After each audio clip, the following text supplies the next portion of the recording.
Beginning to flip to horizontal, and the white cloud, the plume you were seeing was intentional. There is a liquid oxygen dump. We've now transitioned to horizontal and beginning the subsonic test portion of the flight, where we check out the aft and the forward flaps to hold the vehicle stability as we descend back to the landing pad.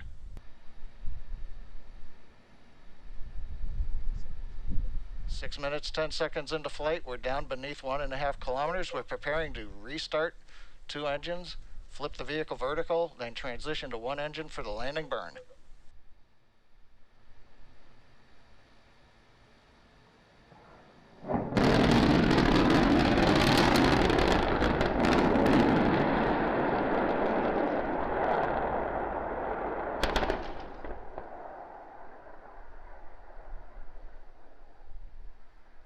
Oh, I see. Let's get cameras up.